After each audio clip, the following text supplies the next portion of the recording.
நண்பர்களுக்கு வணக்கம். என்னைக்குமே பல பேரோட விருப்ப உணவு லிஸ்ட்டில் கடல் இறால்கள் முதலிடத்தில் இருக்கும். அந்த அளவுக்கு இதுகளோட சுவை வேற லெவல். கடல் இறால்களோட விலையை நிர்ணயிக்கிறதே இறால்களோட கவுண்ட் தான். இந்த விலை எப்போ ஏறும் எப்போ இறங்கும் அப்படின்றத யாராலையும் கணிக்கவே முடியாது. கடல் இறால்களை சீ ஒயிட்டு, டைகர் பிரானு, சமைக்கிற இறால், இந்த மாதிரி ஒரு சில வெரைட்டிஸ் இருக்குது. அதில் நான் கையில் வச்சிருக்கிறது டைகர் பிரானு.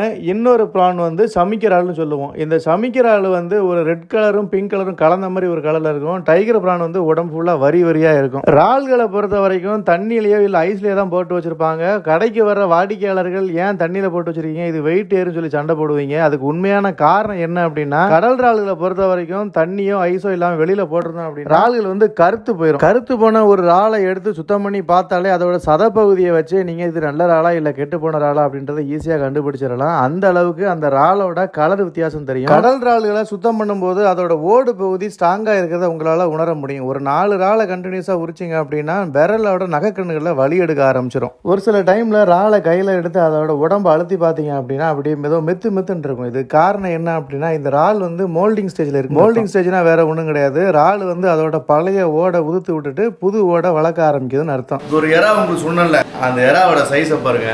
அப்படியே இந்த இறாவை அப்படியே மிதமான சூட்டில் நல்லா மசாலா போட்டு அப்படியே பொறி சாப்பிட வச்சுக்கோங்களேன். டேஸ்ட் வேற லெவலு. நல்ல மசாலா, தால் சைஸு பிரமாதமாக இருக்குது.